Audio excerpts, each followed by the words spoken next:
Yeah, uh, yeah,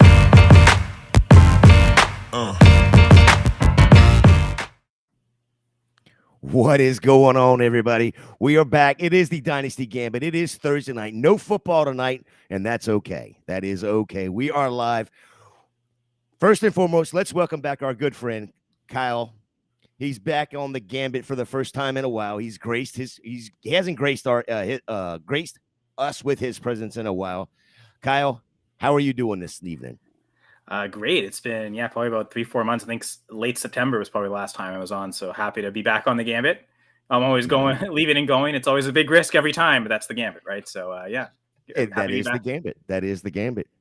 And as always, our co-host, Brian, how are we doing this evening? Doing great, guys. Just glad to spend an hour with y'all and forget about everything else that's going on right now. So, I so know the feeling. My Gators are not looking so hot as we were talking about pre-show. It is it's looking a little rough down there in Gainesville.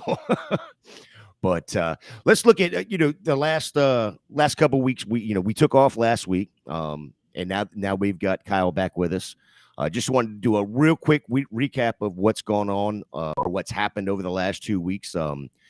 Cliff Kingsbury, Lovie Smith were added to the fired coaches, along with the 3 we had during the season. We had a few OCs, Todd Downing, Scott Turner get fired, right? That Black Monday area. But today we got Byron Leftwich and Greg Roman.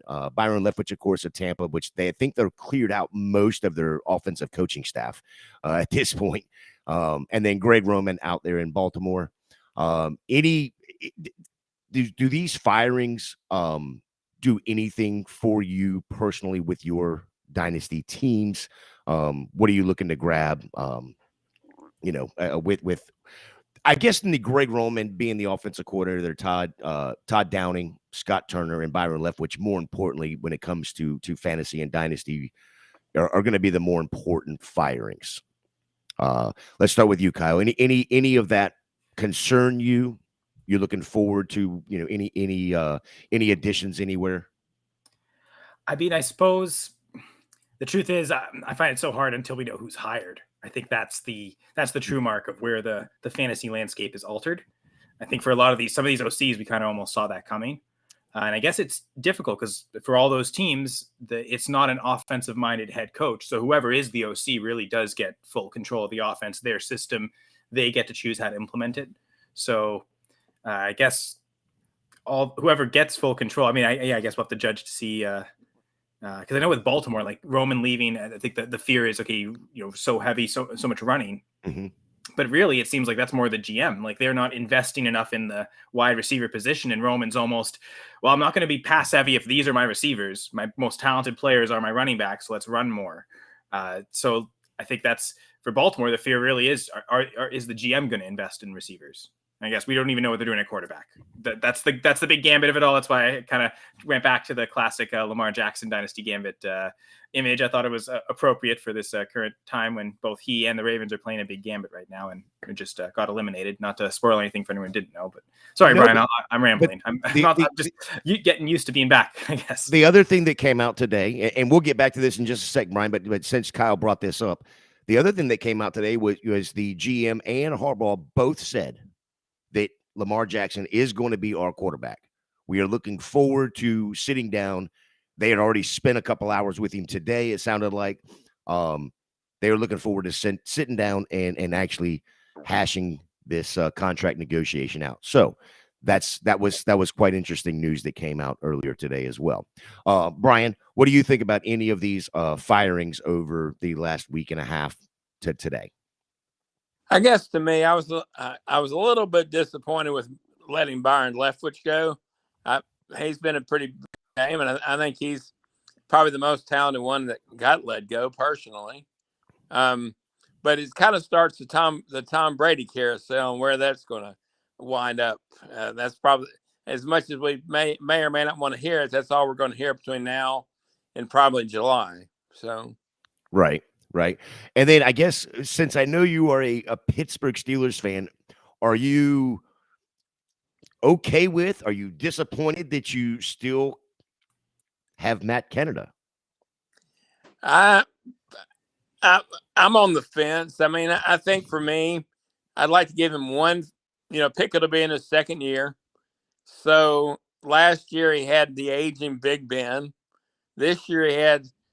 I mean, looking back on it, hindsight being 2020, I just wish they would have started Pickett a game or two earlier because he did okay. And going into next year, Pickett will be in his second year, so I expect further improvement. So give Canada one more year and see with maybe a little bit more experienced quarterback if he does well or not, and then at that point in time, if not, move on. Yeah, sorry. Go ahead, Kyle. Go ahead. Well, just to add on to what Brian was saying, they were a half game away from the playoffs. Right? They were a tiebreaker away, really, from making it into the playoffs. So maybe your point, maybe they should have started Pickett a game earlier because it seemed like he was getting better. So give them that one more week of track to improve. Maybe they get that extra win. Yeah, if they don't end up in a tied game, they're in, right? Then they have a tie this year. So if they win that game instead of it ending in a tie. I mean, if any of their losses turned into ties, that would have got them in. Okay, that's fair. But what I will say is they had a couple of games looking back on it against the Jets, against the Dolphins. They were both winnable games. I mean, teams that they wound up right there at the very end. And there was one other team they were right there with at the very end, too, that they could have just as easily beat. So as a Steelers fan, I talked to a couple other Steelers fans after the year was over. I mean, we didn't expect more than 6 wins, to be honest with you. So I'm not disappointed with the season. Right. And to Mike's question right here, or Mike's statement right here, he's not really surprised on Roman Lombardi needed to go if they weren't going to let go of Staley in the entire staff. I honestly think Lombardi was the fall guy here because I think Staley was on the way out with the quick hire of Sean Payton if that would have happened, because that was where he's always been rumored to be wanting to go. So I think Staley walked into the owner's office and was like, look, I'll let this guy go if you just keep me for one more year. Something along those lines. I thought it was odd that they started on the offensive side first. And I thought, is that all they're going to do? And then yesterday or today, they got rid of a defensive guy. So, Right. Well, real quick, we'll get into last week's games and see what y'all thought of last week's game. We had San Francisco. I thought the game at least appeared looked closer than the score. Takes down Seattle. Jacksonville with the unbelievable comeback. Buffalo, Miami. Buffalo, of course, winning the game, but that game was way closer than I think anybody thought it was going to be. Wasn't it the highest spread in wild card history? They were like at 13.5-point favorites. Buffalo. Yeah. Okay. I probably did see it and it just missed. I missed it because just the game itself was. Apparently Buffalo did too. They didn't know they could win by more than 3. And then I guess there you go. The quarterbacks turning the ball over in the playoffs has been so detrimental to some of these teams. It's the one thing you can't do is turnovers in football are bad enough, but when you go into the playoffs and you start turning the ball over, it almost is like 2 turnovers. That's how it almost comes out. Then you had the big upset of it's an upset because the Giants were the 6th seed and Minnesota being the 3 seed. But I mean, in all actuality, I think we all thought Minnesota was paper champions or frauds or whatnot. Baltimore, Cincinnati. Great game. If it wasn't for a NFL record-setting 98-yard fumble return, we could be talking about Baltimore right now and not Cincinnati. And then of course the absolute stinker of all stinkers, Dallas goes into Tampa and just shows off. Shows how good that offense can be if they don't turn the ball over.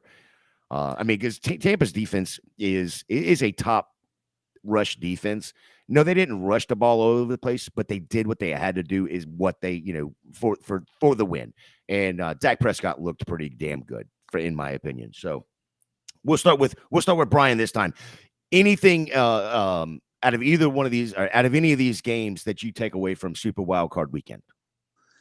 Well, going into the year, and especially last year, we talked about how bad the NFC East was, and now in the divisional round, we got 3 out of the 4 teams from the NFC being from the East. So I didn't necessarily buy into it all year long that they would be there at this point in time.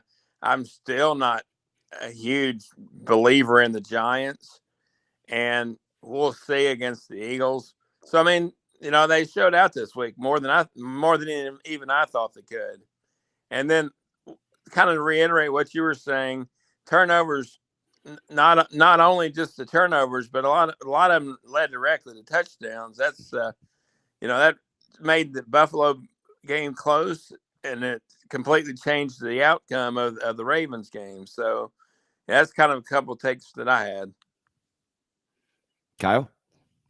Well, I guess my first take is kind of a question. We were just talking about the Chargers, and you kind of hinted at a little bit, Brian, just talking about the surprise of,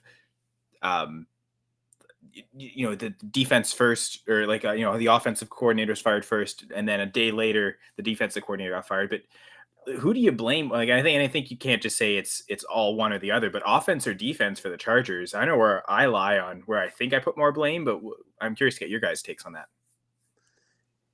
I think they both deserve a fair share of the responsibility, but I mean, theoretically, you have to score 4 touchdowns in a half. So I'm having played defense most of my life. I'm going the defensive side first. I'm afraid they got a little conservative, I guess, on the offensive side. But I mean, how in the heck do you get 4 touchdowns up in a half? So, yeah, I mean, I go back to last year. When you look at all you had to do basically was win an in against the Raiders, and they didn't do that either, right? So they pulled the Packers. Yeah, and so to me, okay, they got in this year, but that's not for me. That you should have got in last year. You should have been a better team this year. So I think truly and honestly, it falls back to Staley. I think it's got to fall on Staley because this is now the second year in a row that this almost identical thing has happened. No, you weren't up by 27 against the Raiders, but you were on the road with a chance to go move on and get into the playoffs. Again, this year you're on the road. Now you're up by 27. So the offense wasn't the problem in the playoff game. And then the defense in the second half lets it go. I also think, though, too, when you look at that, it tells you how good of a coach and a in-game transitioning coach that Peterson is. Yeah, no panic in his play calling. And I think, the mental side of the moment's not too big for him, and he prepares his players well during the week. But like you said, he also does make good adjustments in game. I'll be honest, I do kind of lay more blame on the offense. You said they scored 27 points, Gator, but they rarely had to move the football. The defense gave them 4 interceptions, and I mean, they capitalized. So the offense did what it was supposed to in terms of capitalizing. But I think the defense is almost more, or at least as worthy of getting those points. So to me, I actually blame the offense more because the defense blew the lead, but they also significantly helped get that lead in the first place. If the Chargers get, and I know they missed, Dicker missed a field goal, I believe. Right. So if he doesn't miss that field goal, they probably win, or at least it makes the play calling for the Jags on that last drive a little different. Maybe the defense bad enough they lose anyway. But to me, if the offense just can get 2 drives going, even one drive that lasts like 5 minutes in the second half, it was just 3 and out when they really needed, because the defense played a ton of that game. The short fields for the offense. The defense really needed the offense to sustain drives in the second half. And I don't really think they moved the football well at all, even when they were scoring, because there was just easy to get in scoring position. You could one of them was an Austin Eckler run. You're not going to be able to get that run opportunity from your own 20. You can get it inside the opponent's 20. So I still lay more blame on the offense, which is why I think I can justify Staley being there. But it's funny because I thought that narrative last year too. I thought that the one thing is his decision to go for it on 4th down last year. That was the big one everyone was talking about it. From their own side of half. I thought that, and it's funny because the Packers just did that this year too. And in both instances, the play call itself, the offensive play selected, was completely awful. You've got Austin Eckler, whose best skill set, and this I'm going back last year, is catching the football. And yet they chose to, I mean, this year's Raiders run defense was awful, especially the short yardage. But last year they were one of the best. So on 4th and 1, against the Raiders, the best option isn't to run in the middle. With Austin Eckler, it's not the best option to run in the middle. You want to pass him the ball in space. And yet even though it was not like in no way the ideal scenario. They just ran him right up the middle. And guess what? This great D-line stopped him for, I think, a tackle for loss even. Wasn't even close. So to me, last year, I blamed it as bad as it was to be aggressive to go for it. I thought the play call itself was worse. Same thing with the Packers this year. Going forward on 4th and 3, I think, from their own, it was like 40-yard line, wherever it was. And they run an end around with Alan Lazard, who's one of the worst run after catch receivers I've ever seen. Certainly probably the worst run after catch receiver on the Packers. It's not like it's a bad play call for that player. So in both those instances, as much as the head coach being aggressive to go for it, if the offensive coordinator, well, I guess in Packers case, it's the same guy, but for Joe Lombardi specifically, if he calls a better play there, maybe they make the playoffs last year. So I get the Lombardi firing and not Staley. I wouldn't have totally been surprised either if they had gotten rid of Staley, but right. I think get a better offensive mind in there. Maybe Brian Leftwich. I don't know. And somebody posted on Twitter earlier, Leftwich should be the hire for Baltimore, which I don't hate either for Lamar Jackson. I think Leftwich could probably be a hire for any of these teams that just fired their OC or any team that hasn't yet needs an upgrade. Right. You have another thought on the Dolphins over here, Kyle. And it's funny because I think the 49ers might approach the same situation. Thompson played pretty well. I don't think any of us expected Skylar Thompson to do so well. I almost think that guarantees Teddy Bridgewater's not coming back because they don't have to pay a quarterback. If they go in next year with Tua and Thompson, both still on rookie contracts, that's almost an ideal situation. Same thing with the 49ers. They go in with Lance and Purdy. You're barely paying anything for your quarterbacks. You can spend and maximize funds everywhere else. Okay, but this offseason, Miami has to make a decision on whether they're going to pick up. Is it this? I think it's this offseason they have to make the decision on whether they're going to pick up Tua's 5th year, right? I suppose most of the time I say it's not even worth it. Like if you think the quarterback is the guy, just extend him. That'll be cheaper in the long run anyway. But right. I guess with Tua's concussion injury, maybe you want that one extra year before you have to commit. So I think if that's your idea, I think it's a no-brainer to pick it up. Right. I mean, he seems to be good enough. Got them to the playoffs this year. He seems to be the real deal. So yeah, I don't see them upgrading on him. I don't think there's an upgrade out there, to be honest. So I think you're fully committed to Tua. So I almost say don't even pick up the 5th year option. Just give him that long-term contract. Just go ahead and give him but if they want to delay that a year, it maybe makes more sense for Tua than it would for some other quarterbacks. Like I don't think the Chargers or the Jaguars, they probably want to get that long-term deal. Yeah, they're going to done as soon as possible, not give them an extra year to up those dollar amounts. Maybe the Dolphins can justify that with Tua. Well, and I think you have the same thing, and not to get off topic here, but I think you have the same thing this offseason with Joe Burrow. He's already been to the Super Bowl. Yeah, he may get there again this year. He may win one. You don't want him winning 2 and 3 before you give him his second contract. So 2 weeks ago, Devin and I were on, and we talked about our Super Bowl teams. Brian was unable to make it that night, but he did have his teams in. I took the Eagles and Bengals. Brian, you took the Bills and 49ers. Devin took the 49ers and Bengals.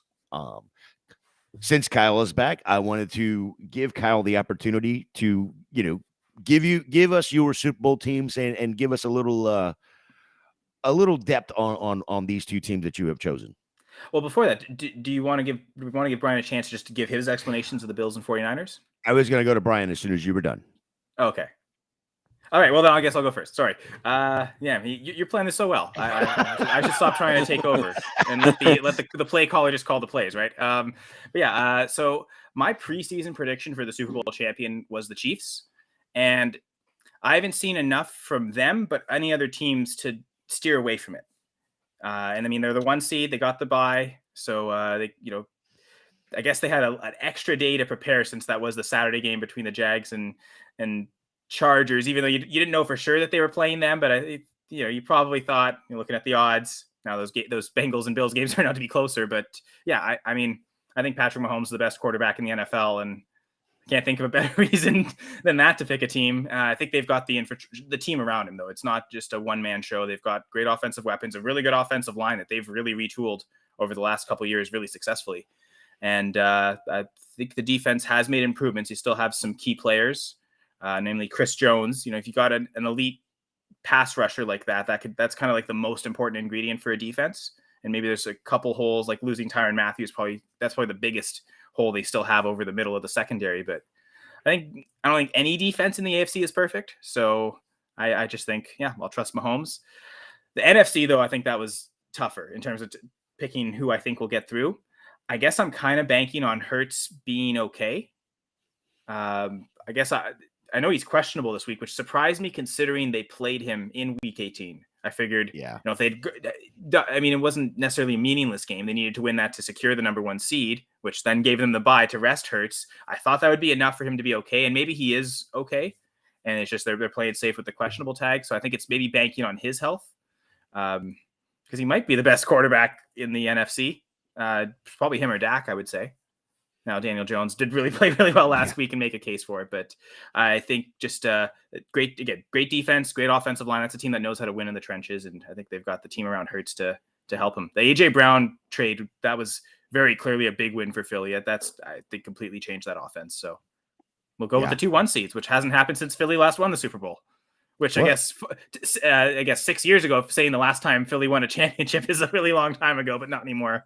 Well, yeah, and the funny thing is I didn't even realize that the last time that Philly won the Super Bowl, there was the 2-1 seeds. The two you just said that. However, also ironically, the last time Philly won the Super Bowl, they started out the year 11-1.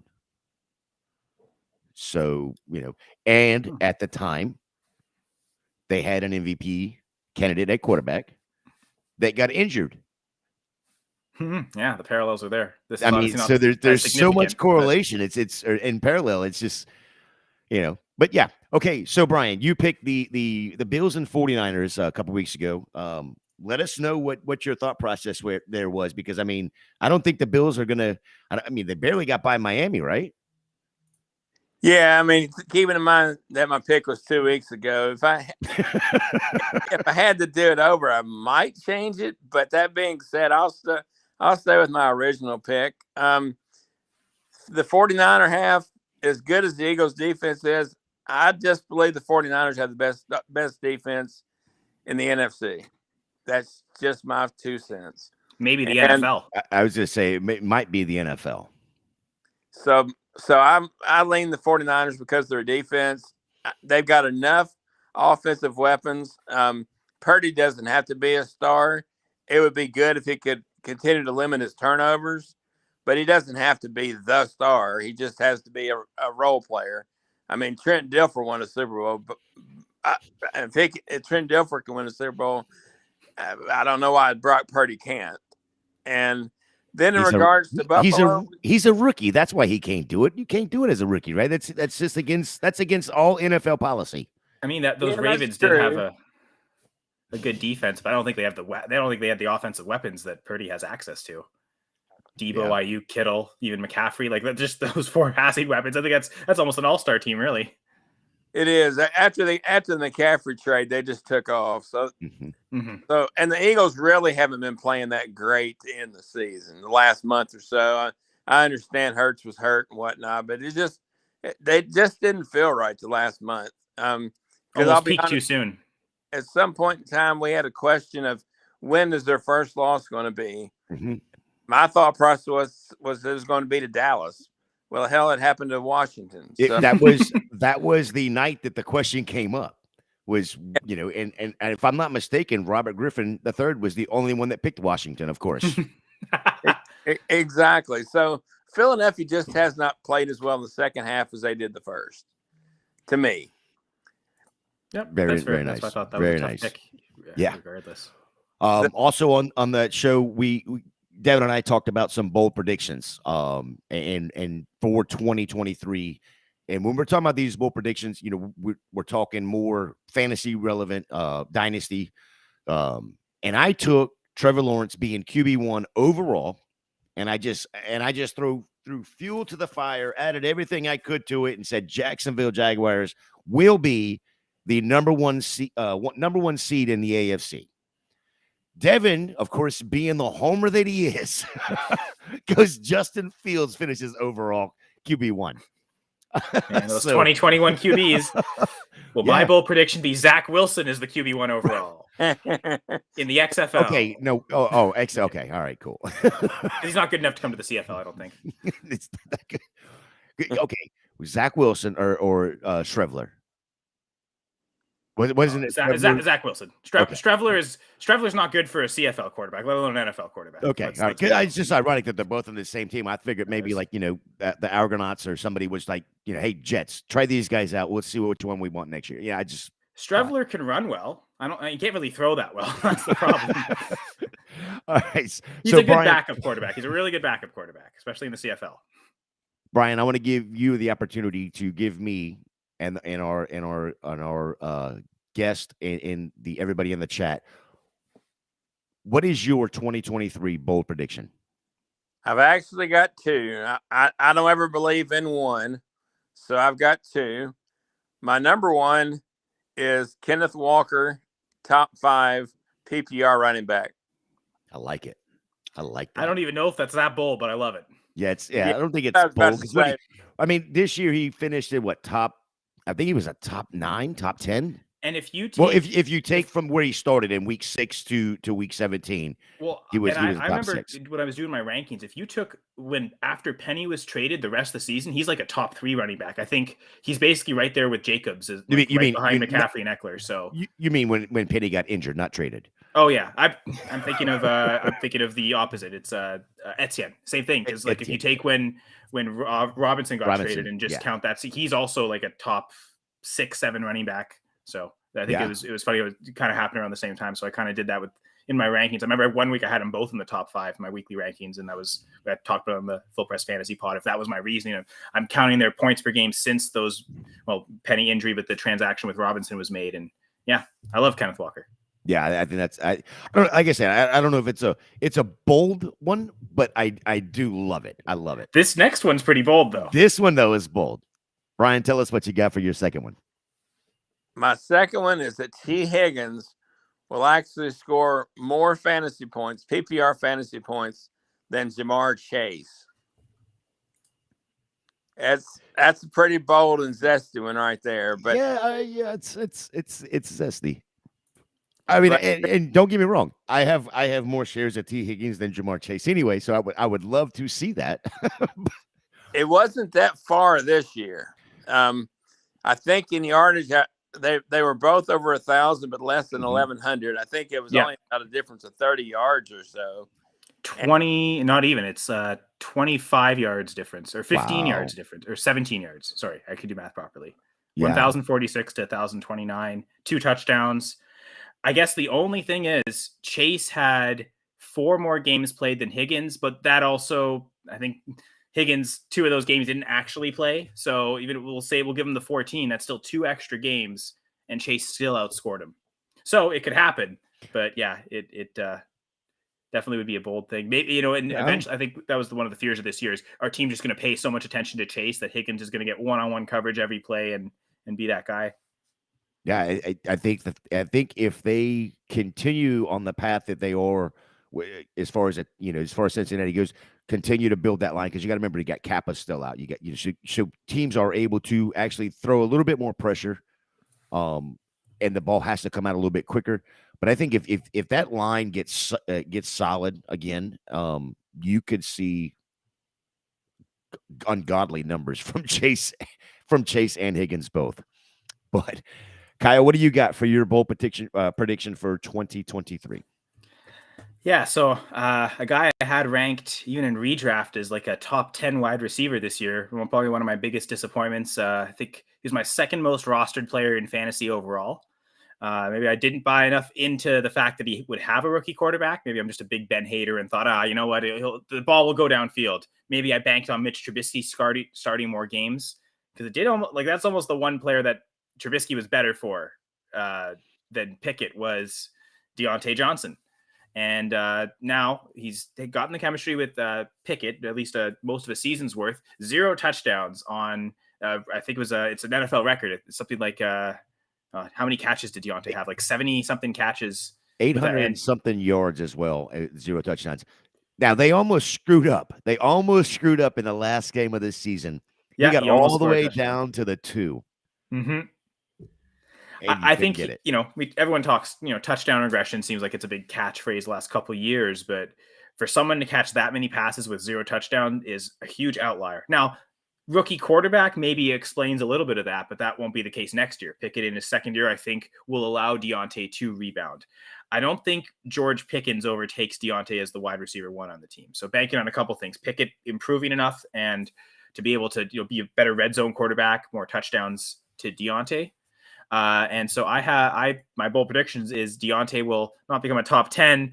Like I think he was the wide receiver 8 last year or 2 seasons ago, I guess. Well, yes, we're still in this year in the playoffs, but to go from, I was going to look it up. Where did he finish last year? It's something like, wide receiver 39. So I think he rebounds to become I said top 24, but I'll say top 20 just to keep it bold enough.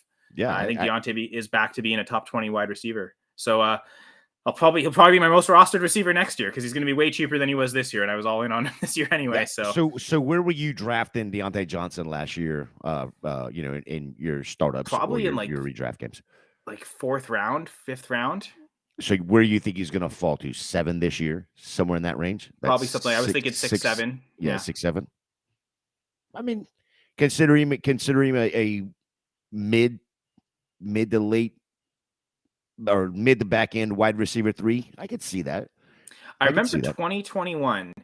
Deontay, Juju, and Claypool all had like really similar ADP. Mm-hmm. Now, usually Deontay was in almost every draft I saw. He was usually the first one going, but they're almost in like the same round at some points. And I wonder if that's actually what ends up happening with Deontay and Pickens, where they'll end up pretty close to similar ADP. And if that's the case, like I'm all in on Deontay as the wide receiver 1 on the team.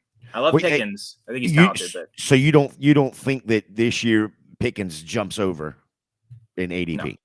Okay. I mean, I'm thinking production. He might actually jump over him in ADP, to be honest. Right. I could see like in dynasty startups, especially people wanting to get in on the second year breakout wide receiver. So I could definitely see, and that's why I think their ADP is going to be close, might be the same round. So which one goes ahead of who is really just personal preference. I even remember, so like again, a couple of years ago, like sometimes you'd see Claypool go ahead of Deontay in drafts, and like a lot of times it was the opposite, but within a round of each other. And might be the similar case this year. You might see some drafts Pickens goes first, other where Deontay goes first. And if they're anywhere close, I think I'd much prefer to have Deontay. Yeah, if you're going to see them, they're probably only going to be about 3-4 picks apart because somebody's going to grab Pickens and somebody else is going to be like, no, or it's going to be the other way around. So a lot of fantasy players are also swayed by the highlight reel play, and that's one thing Pickens does that. Not necessarily Deontay, who's my guy as well. Deontay is just solid. I mean, he just gets open. He's always open. And the target thing is another thing. I don't see Pickens getting more targets moving forward either. But it wouldn't surprise me if Pickens is the more touchdown guy. I mean, he may score more touchdowns, but he won't have as many catches and yards next year. Right on. And Deontay had 147 targets this year and 0 touchdowns. That's almost insane. Pickens only had 84, and he played every game. So that's a significant difference. Now they almost had the same yardage, even though with like a 34 catch difference. Deontay was at 882, Pickens is at 801. So yeah, low depth of target with Deontay. I was thinking that would maybe something that changes this year with the not having Ben having to because post elbow injury just hasn't been able to get the ball downfield. I thought even if it's Pickett that he'd still have that arm to get it downfield. Certainly Trubisky would, but that turned out not to be the case this year. So that might be his role, just the underneath guy. But I think the touchdowns can certainly come back. Yeah, and if they do use some of that draft capital and bolster that offensive line, that would be nice. it would be helpful. It reminds me a lot of the Miles Sanders situation this year, where last year he had 0 touchdowns as well, and this year he had double digit, didn't he? Something like that, yeah. Miles Sanders had I think it was 11 this year, right? I think 11, 12, yeah. Yeah, because Gainwell, I think, vultured 4 of them, which hurt some places. But I mean, Deontay will bounce back with 7 or 8 at least next year. Yeah, Sanders had 11 rushing, 0 receiving, 7 combined between Boston Scott and Kenneth Gainwell. Wow. Yeah. Yep. So and we didn't even include Hurt. So Yeah, that was another. I think he had 13. 13. Hurts had 13 rushing touchdowns. Yeah. Okay. It's funny. You just said, like, Brian, you were talking about Deontay rebounds to 7 or 8. Like, ooh, that seems high for him. But I guess he had 8 touchdowns in 2021. So, yeah, no, I think he could bounce back to that. And the league, you and I aren't in a lot of leagues together, and the leagues the leagues I'm in, I've got Deontay pretty much everywhere too. So, of course, I'm a Steelers fan, and one of my 3 jerseys I've got Deontay Johnson. So, I mean, it's funny. It was all about the AFC North for me because my 2 most rostered players this year were Deontay, but Tyler Boyd was number 1 for me. I had so many shares. I like Tyler Boyd too. All right, so let me get into this little quick little ad read. I'm trying to become the promo pimp. I got a lot of work to do here. So I mean, we got Dan over there in the B League just killing us all in the promos. So go over to Underdog Fantasy. Use promo code GF2 $100 deposit match guarantee on your first one. We got best ball. You got NASCARs coming. You got baseball pick'ems. All kinds of good little things. They're giving away money if you go in there and look at some of their prop bets. They're giving away money. All you got to do is just pick them and take it home. Maybe watch B Leagues pick him as well because he'll tell you some of those props. And that's where I was going next. Is we got real quick go over the going for 2 families. Monday night we got the 2-point conversion. Tuesday night we got Speak on It. Wednesday night the Armchair Fantasy. Thursday night we are here on the Gambit. Friday night again Armchair comes back with DFS, and then Saturday night is the Dynasty Saturday Night 5. So we are on 6 nights a week, and there's actually after the Super Bowl we're swapping some things up. We're still gonna be on 6 nights a week, and adding some other little flavor and shows that I'm gonna be just all in on the GF2 network. Go over to the GF2 goingfor2.com, get in the Discord. Again, free Discord. We're always in there popping stuff off. I talked to Jeff. Here's one thing that I do have over the B League. The B League has wanted music, and he's wanted this, and he's wanted all this mess for his shows. Guess what? All I asked was I wanted my own little area in Discord. We got it. The Gambit has its own little area in Discord. B League is still looking for music. So I don't know if I'm better than the B League. I'm not going to say that by no means, but I guess maybe Jeff likes me more. So there you go, Dan. There's your You probably don't drop. complain as much as Dan. I will not complain. Nowhere near. I think part of the stick is he just wants to complain. If he had music, he wouldn't know what to do with himself. He wouldn't know what to complain about. No, as soon as you give him music, then he's got nothing to complain about. So then he'd find something else. He'd find something else. The Giants will lose soon enough. He'll decide about that. But hey, I mean, they made it further than Brian and my team. So and mine. Oh, sorry, I just assumed you were a Jaguars fan. No. I'm a Bucks fan. I'm a Bucks fan. I think actually, we've talked about it's all over, but yeah, it's all over for us. But so Cooter will put out an article. If you didn't read it, go check that out on Matthew Berry's Fantasy Life. Cooter will put out an article that it is now okay once your team is out of the playoffs, you can bandwagon. You just have to announce it. So I announced it as soon as I read her article. I announced that I am jumping ship right now just for this playoff run. I am a Jacksonville Jaguars fan. Proximity makes sense. I think that would be the same for me. And I jumped conference, so I'm not on my own conference, and I didn't go to the number 1 seed. You got the team playing the number 1 seed. If I had to bandwagon anywhere, it'd be the Bills. It's funny because I've got family members that are Packers fans, others that are Bills fans. So I had like the crossroads, and it's always like what if I decided to become a Bills fan instead? What if it was really this nerve football my grandpa had. I just love the way the G looked on it, honestly. I like the way this G looks on this hat too. That's really what made it for me. But yeah, the ultimate what if I became a Bills fan? That's always wondered that. So usually cross conference. Hey, they're not the number 1 seed. They always thought they might be, but I love seeing the teams, the franchises that have never won championships. I won't say Super Bowl because I do not want to see the Lions ever win a Super Bowl. Yeah, love to see the Bills finally get that championship. I'd love to see it for the city of Buffalo. They could use a championship. They've come close so many times, both in NFL and NHL. They deserve a win. So funny enough, my bandwagon team would be the Bills as well. And I didn't answer this part of the question earlier. We saw the Chiefs-Bills game last year and how close it was. There's just something to me that after the tragedy that happened with the injury, that's the reason I chose the Bills 2 weeks ago. Is there's just something there. And now that the game, if the Bills and Chiefs play, would be in Atlanta and not in Kansas City, I think that's a huge get as well. So that's why I've got the Bills. So yeah, I think I you was channel DeMar Hamlin. Maybe it gives them something more to play for even than themselves. Yeah, maybe that's yeah, what we're gonna jump into these games this weekend, and I was gonna bring that up. I'm glad you did. That they did finally come out and say where the game was gonna be if it is the Bills and KC, which, quite honestly, in my opinion, the game that should be a neutral site game should be the Cincinnati Buffalo game. It shouldn't be the AFC Championship game, but that's whatever. Now, No, NFL, I've heard that too. Those are kind of getting screwed in all this. Like they just play like from this point, everything should just be neutral sites. Honestly, at least this game, and then next week. But yeah, right. Yeah, I agree. All right, let's dive into these divisional round games. And let's just go in order of the way the games are going to be played. So we have Jacksonville at Kansas City. Kansas City is an 8.5-point favorite. 4:30 on Saturday.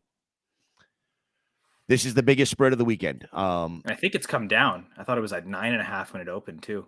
Okay, so this was as of about 3:30 this afternoon when I built a sheet. Yeah, so it has come down from where it opened. I guess people saw that it was the biggest spread, and a lot of people how that big comeback the Jags made.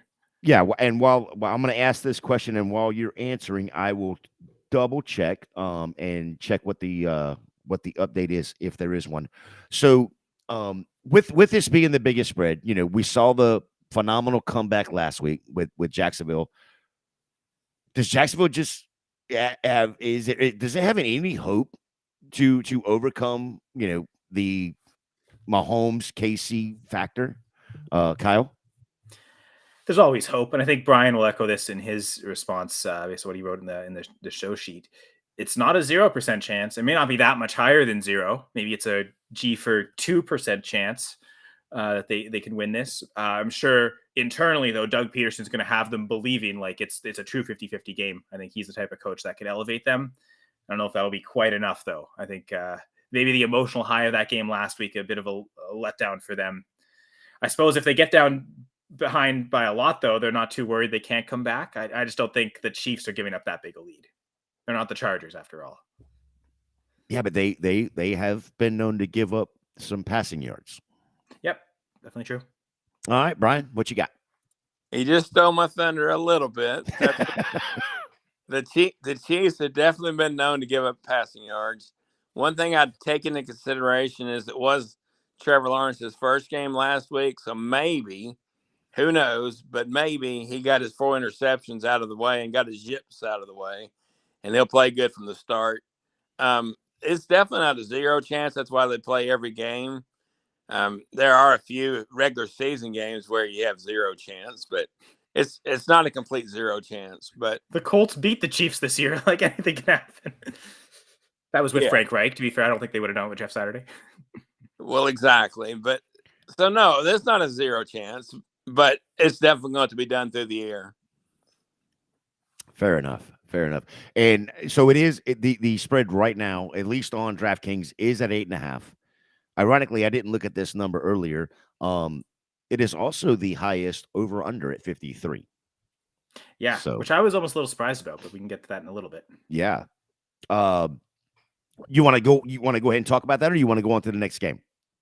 Well, it is talking about it in not the next game, but the game after that. So we'll hint at that. There's a bit of suspense for the folks. Yeah, there we go. So 8:15 on Saturday, we have the NFC East battling each other, and the Giants going to Philly. Spread is 7.5. I think that's probably a pretty fair spread, being that Philly is the 1 seed. Do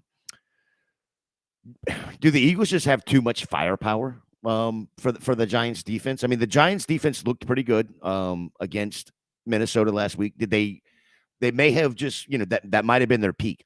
You got Justin Jefferson and TJ Hawkinson, but and then got Dalvin Cook. But they may have hit their peak last week. So, yeah, just Eagles. Do they just have too much firepower for the defense of the Giants? Let's go with Brian first.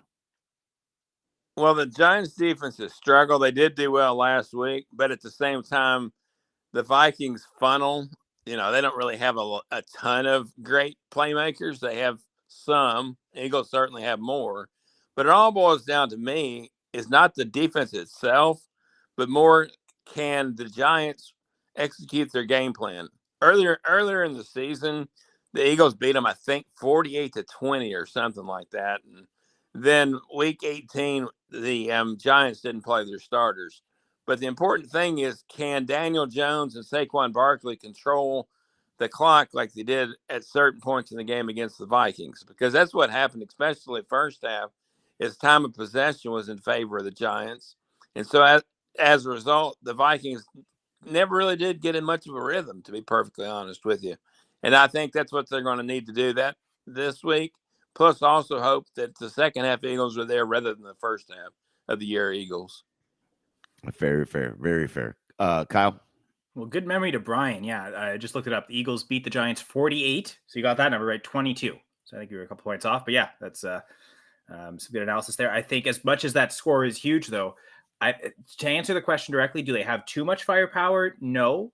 And I think the way the Giants defense is structured, they've got a really solid defensive line. So this is not the type of team, like there's some other teams in the NFL where the Eagles offensive line could just bully a team and they could just do whatever they want. They'll have enough time to throw, or they could just run all over someone. I don't think they can quite do that with the Giants. I think the issue might be, I guess they've got Adoree Jackson. They've got one like really good corner, but all their best defensive backs are probably their safeties. Xavier McKinney, Julian Love, who's had a great breakout season. They don't really have that second guy to take away a perimeter wide receiver. So if you've got Adoree Jackson taking out AJ Brown, Devontae Smith might be the one to feast. And that might be the one spot where maybe there's too much firepower, is specifically between wide receiver and corner. I do think that because of the great safety play, maybe Dallas Goedert gets shut down a little bit. Like this will be probably Brown and Smith that'll really dominate, whereas maybe Goedert gets a bigger game coming after this game in the playoffs, assuming the Eagles win. All right, let me add. It's not on the show sheet, so you're going to get a little bit of plus coverage right here. The Giants. Do the Giants have enough, or any? Do the Giants have enough firepower to keep up? They got Barkley. Hope that's enough. They got Hodgins, who is, you know what, Bellinger is really well for a rookie tight end. I usually hate on tight ends, especially rookies, but what a great year for rookie tight ends. Not the year Kyle Pitts comes up, but the year after.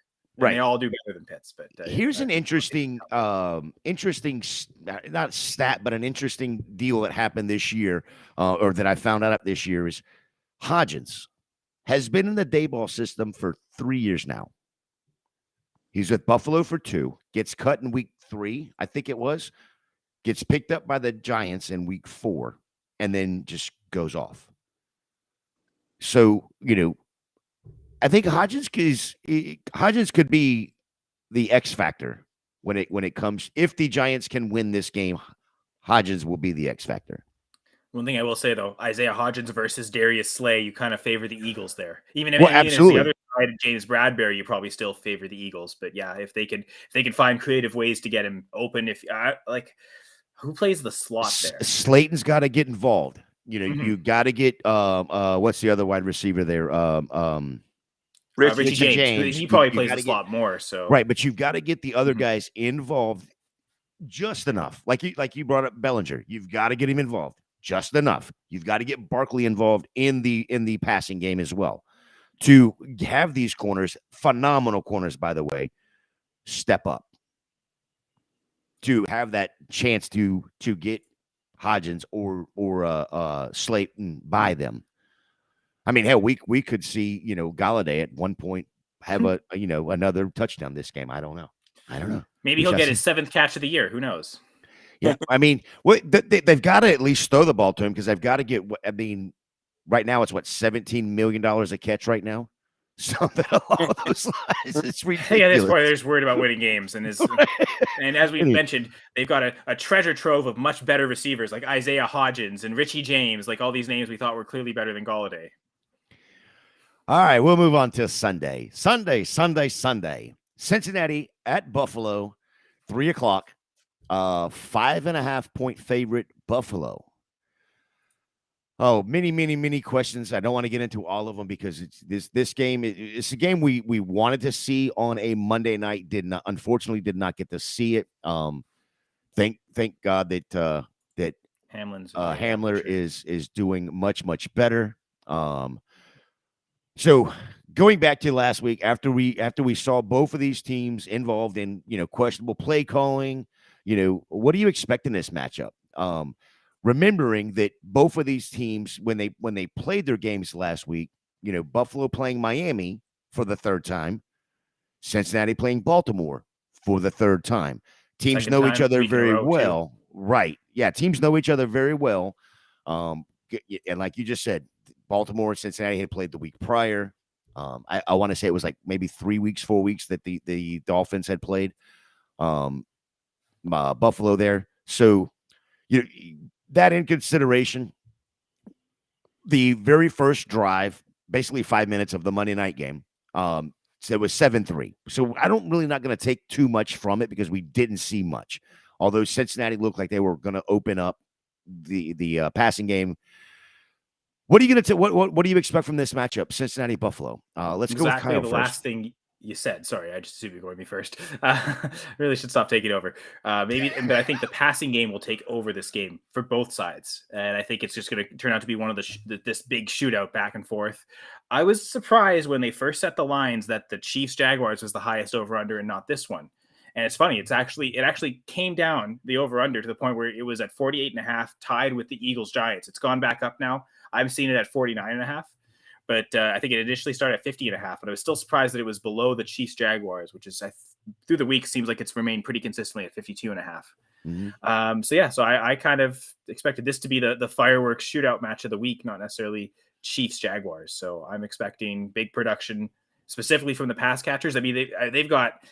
I mean, are you already saying Burrow and Allen are top 3 NFL quarterbacks? I think for fantasy that's a pretty easy argument to make, but even just overall NFL quarterbacks, they might be up there already. And so you got 2 amazing quarterbacks with maybe the best set of weapons in the league. I know the 49ers might contest that, but like on both sides, just so much great pass catching options.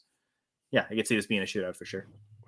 Yeah, what you just brought up there, I didn't even think about too just now. You got probably 2 of the best young quarterbacks. Like you said, top 3 quarterbacks, whether it be in fantasy or regular NFL, just in NFL in general.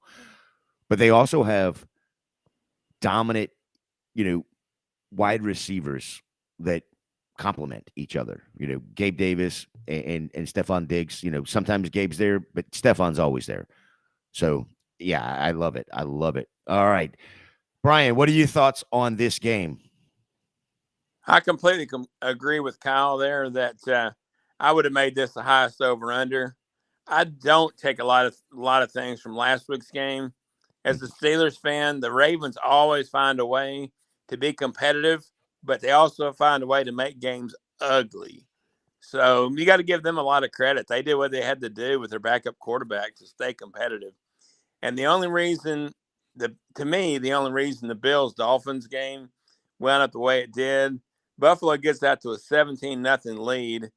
And then Miami's offense was okay. I mean, Skylar Thompson did better than he was expected. But the big play in that game was Allen's fumble. The Dolphins returning Allen's fumble.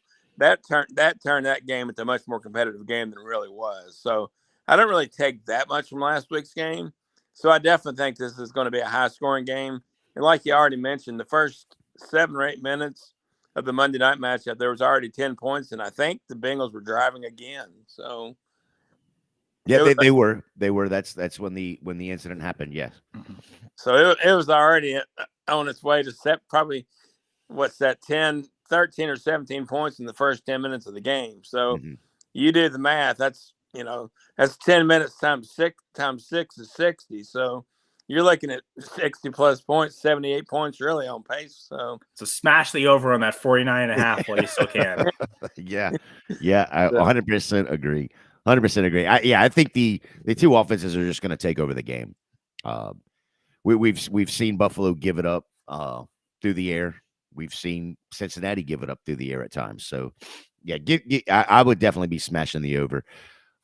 Getting to the last game of the week, probably the big game, at least for NFC fans, Dallas at San Francisco.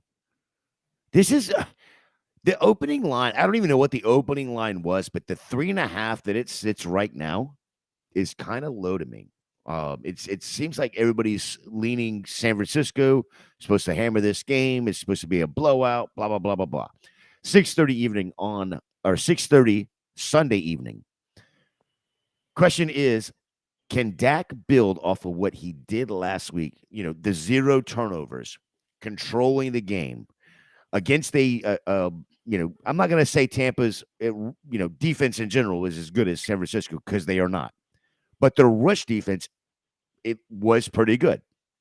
Dak was forced to do it through the air, and he did. He did it multiple times. Didn't turn the ball over, got a little bit of pressure, didn't fumble the ball. So, Brian, can Dak build off of last week? Dak's a good quarterback. I mean, let's not discredit him. But like we mentioned earlier in the show, the 49ers are a good defense. So, he's not going to compile last week's stats, nor will he compare the week before when he just stunk up the joint against the Commanders. He's going to be somewhere in the middle of that. And last week, between Pollard and Zeke, they had right around 100 yards rushing. I know Pollard had 75 for sure, and I want to say Zeke was 27 or something like that. So, they're going to have to rely on the running game a little bit more to me. Both teams are. So, I'm not expecting huge numbers from Dak, but he is a good quarterback. He'll be okay. I'll throw him out there for 250 passing yards and 2 touchdowns. Ooh, okay. I like the 2 touchdowns. I was a little surprised on right there, but okay. All right. Kyle, what's your initial thoughts on Dak and being able to build off of what he accomplished last week, or at least the step that he took last week? I think what impressed me the most was that he wasn't as reliant on Lamb as he had been all season. Lamb is up there all year in terms of market share, which that's been the kind of the one thing he's been missing is, okay, he's usually kind of just around 20, below 20% market share the last couple of years. Amari Cooper's gone. Suddenly the offense really focused on Lamb this year. Dalton Schultz actually had more targets. So Lamb getting only 6 targets probably doesn't happen. Now, the context of they were ahead for basically the entirety of that game. Other than maybe when the first quarter of the offense was a little slow to get started. Once it got started, there was no looking back. So I think it shows that Dak was still able to find things that worked without relying on Lamb. But this might end up being a game where you target the slot receivers against the 49ers to get away from that pass rush. So, maybe that's, we'll see a lot of Lamb in the slot as a way to get him the ball quickly. And so I wonder if that's how they rely on him. Almost they'll do it with Lamb a little bit what the 49ers do with Debo, maybe not run him up the middle ever, but the type of routes that Debo runs when they're throwing to him, I wonder if that's a similar way that Lamb will be used and heavily targeted because of it. Yeah, so I just looked it up, and I did not realize this, but he actually spread the ball around very, very well. Lamb had had 6 targets. Gallup had 6 targets. Hilton had 4 targets. Brown had 2 targets. Schultz had 8 targets. So he spread the ball around. And I sat here and watched the game, and I did not realize that he was spreading the ball around as much as he did. But he did a very, very, very, very good job at spreading it around and getting everybody involved. Not including 2 more targets to Zeke and 3 more targets to Pollard. 305 yards, 4 touchdowns. That's and he was efficient. 25 or 33. So I like the numbers. I'm hoping he can build off of it. I just don't know what to expect with it being going up against the San Francisco defense, because that San Francisco defense has been solid all year. Lenny, my question from last week's game is, how many of the receivers did the Buccaneers actually cover? No. We don't. Bucks don't cover receivers. Nobody covers receivers in Tampa. Or tight ends for that matter. I'm receiving options, I should have said. But Very, very fair question. It did seem like they were focused so much on Lamb that other guys were getting open more easily. That was maybe part of it why Dak wasn't relying on Lamb, because he was getting so much attention.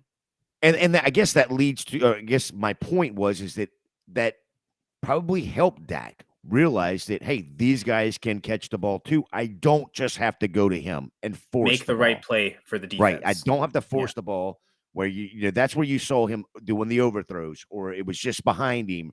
He's trying to force the ball.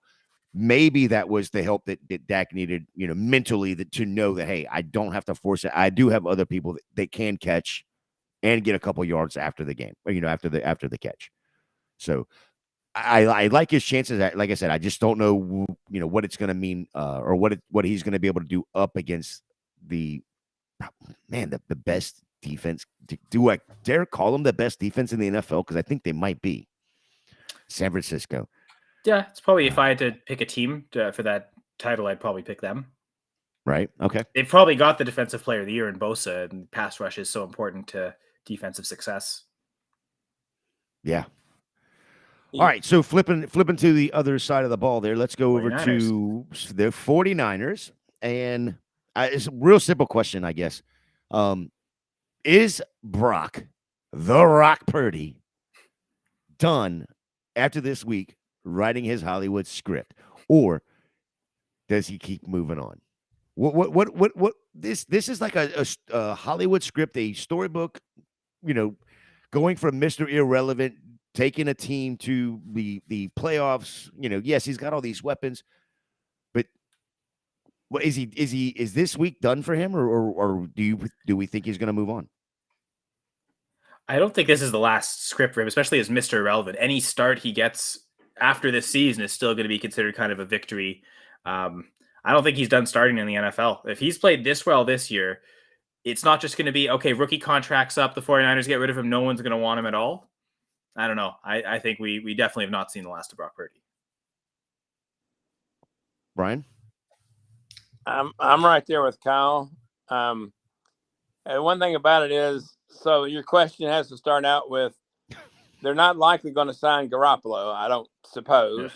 I mean, okay, so you have Trey Lance, Jimmy G, and Brock Purdy, right? Brock Purdy is pretty much Jimmy G, but now going in, which would be going into his second year. So you got Jimmy G on his rookie contract and Trey Lance, right? Yeah. So there's similar to Miami, I was saying earlier with Tua and Skylar Thompson, get two quarterbacks on rookie contracts. You'll be able to spend your money everywhere else. Absolutely. Take advantage. Absolutely. Sure. And Brock Purdy's proven that he can actually, you know, be in a game with, you know, big time NFL players. So I'm sorry, Brian, go ahead. And we don't know for sure, just to piggyback on that thought, we don't know for sure where Trey Lance is going to be during summer camp, first game of the season. We don't know. I mean, Purdy might be the starter game one next year. And for this week, I think he just has to be himself. Hell, he's 6-0.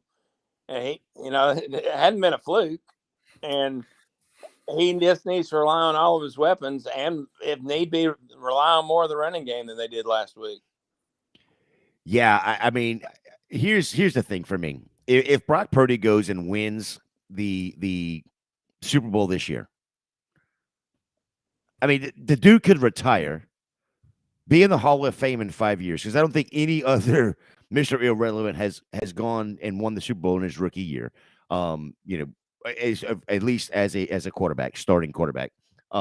So he could retire, go to the Hall of Fame in 5 years, and then immediately have a multi-billion-dollar deal with Disney or, you know, whoever to write this storybook, right? Because it's just been phenomenal. It's just been a phenomenal deal with him. Well, considering how long it took Terrell Davis, a two-time Super Bowl champion, to get in with a short career, I don't think he's getting in 5 years, like immediately first ballot with one season under his belt. Terrell Davis wasn't a quarterback either. As good as Terrell Davis was. Kurt Warner had to wait like 2 years. Well, yeah, but he was. I don't think Purdy, if he retires after a season, he might not even get into the Hall of Fame. Honestly, I was completely being facetious when I said that. I was just because it's It's just one of those Yeah. things. It's like a storybook. But like the idea of the endorsement, he could definitely a career after football and get money just on his name, image, and likeness. He reminds you of the quarterback for Alabama. Mac Jones or their current quarterback? Current quarterback, yeah. Bryce Young, okay. Bryce Young? Yeah. No. Interesting. I'm sorry, I misspoke. The quarterback for Georgia. Oh, Stetson Bennett. Yeah. Yeah. That like a walk-on, Mr. Irrelevant that comes out and wins the whole thing. And then he doesn't matter what he does for the rest of the career. He'll always be remembered. So listen, I live in Georgia, and that kid will never buy a single thing in the state ever again. This state is so overwhelmed about Stetson Bennett. He'll never have to buy a house. He'll never have to buy a drink. He walks into anywhere, it's already paid for. Somebody in the store is paying for it. Dude is phenomenal.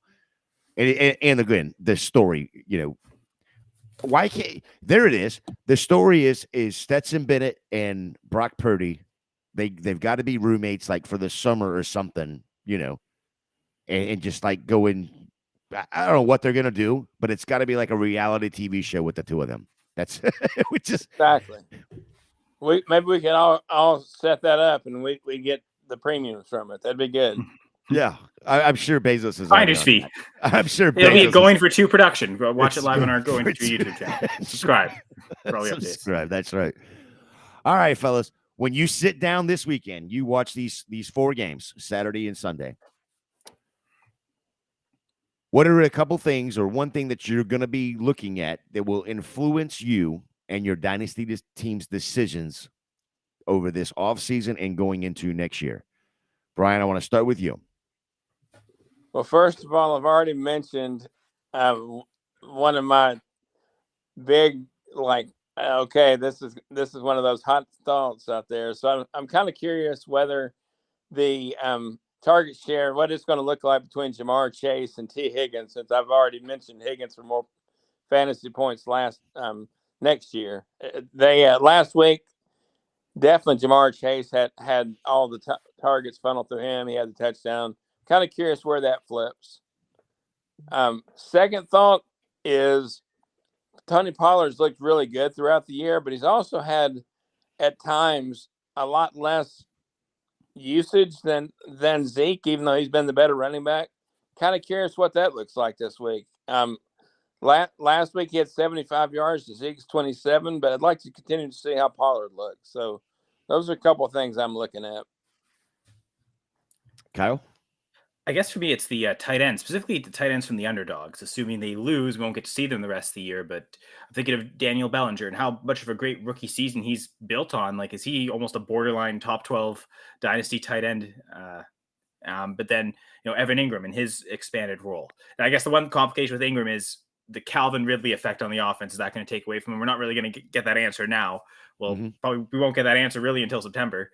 But then Dalton Schultz, the way he's become kind of indispensable as a target recently, do the Cowboys have no choice but to sign him to that long-term contract? Or is he still just walking to free agency and every game he gets right now is just going to help that purse a little bit later? So Schultz might be the most interesting dynamic in terms of a tight end to watch in terms of how his dynasty value is going to go based on what team he ends up on next year, which again, we're not going to know that right now, but curious to see how, if he leads the Cowboys in targets again, and like in the playoffs, it's kind of getting harder and harder to not re-sign him if you're the Cowboys. And then the thing I will say on those is, you got Ingram and you've got Schultz and then Hayden Hurst for Cincinnati. All 3 of those are free agents after this year. Oh wow. Coming off rookie contracts, Coming off, just Dalton Schultz was franchised, right? They're all free agents after this year. So that's going to be interesting too. Hurst is on a second contract with the Bengals, right? So I think they're all like 28, but you 28-ish, somewhere in that range, 26 to 28. That's going to be interesting. I hadn't even thought about that. But Ingram's a free agent too, right? Yeah, it was just a 1-year contract. Yep. But that's almost looking like it's the bigger role he has in the offense. Like the Jags are going to have no choice, but they're almost going to have no choice but to re-sign him. I think, even if they don't have to spend on a quarterback, it seems like they're going to spend pretty minimal even on the backup quarterback position. So, And then Yes, I think the thing with them, with the underdog tight ends, like you brought up, the landing spots, re-signings, or like Schultz, where is Schultz going to end up next year? Because it almost seems like Dallas really could just move on pretty easily, with Hendershot or Ferguson. Sorry, Brian, what was you fixing to say?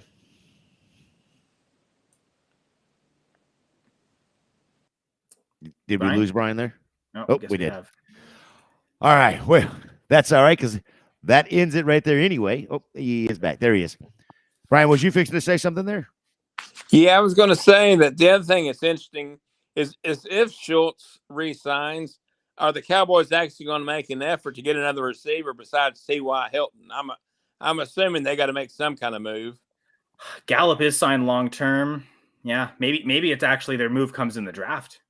That's what I'm thinking. Yeah, save money and get the cheap rookie contract, knowing I that they think don't that's want to where necessarily they're bring headed. someone in if they're going to have to pay Lamb in a couple of years too, right? Like if they bring someone in, it's maybe a one year contract, kind of. And that's very, very possible, because they don't have, from what I understand, they don't have a ton on the books. A ton of money open. They're pretty strapped for cap. That Zeke contract. Well, also paying Dak what you're paying him, but that's the quarterback market. But yeah, that Zeke contract still come back to haunt them.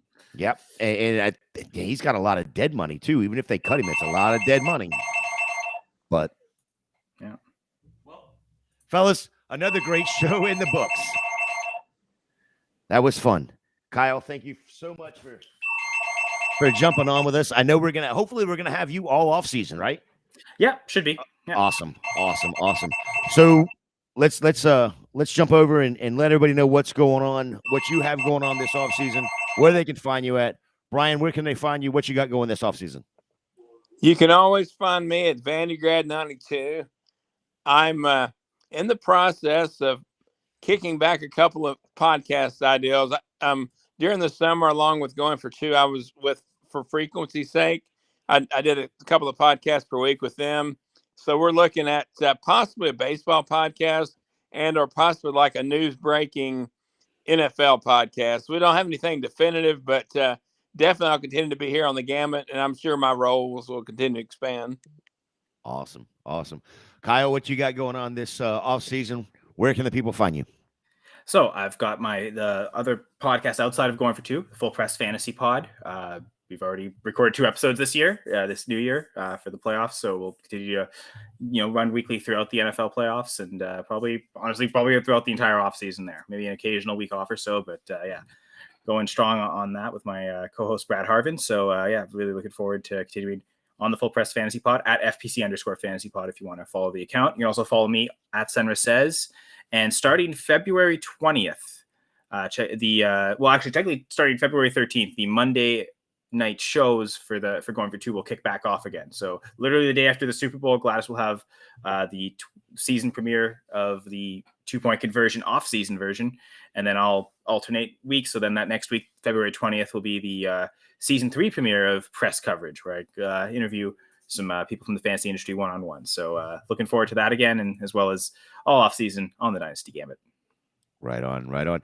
And I believe that same week, the 16th, I believe it is when the 9th, we're going to run through February 9th on Thursday nights here on the Gambit. Then we will the 16th, we will be off, and we will rotate every other week, because Gladys is also going to be running a show on Thursday nights. So you'll have us on one Thursday, and you'll have Gladys, then you'll have us, then you'll have Gladys. So we're gonna share the Thursday night window with our favorite Discorder. She loves it. I know she does. At least that's what Dan says. So if Dan says it must be true, right? Yeah. Justice Pickums. Trust it. Well, you'll find me over at FantasyJ77 on Twitter. You can find me in the free Discord. I don't like paying for Discord, so I always just join the free ones, and that's why I'm in and Going for Two, because it's free. It's for me. So I jump into there. You can find me over there. You can at me there. You can at me at the I don't know what that just did. You can at me at on whatever that blue Twitter thing is. That Twitter. You can at me there as well. DM me. DMs are open. And it was fun. Got a lot of information out of you. We picked Sinra says we picked his brain, little dynasty brain right there. I loved it. Guys, we'll see you next week. For Kyle, for Brian, I'm Gator. We are out.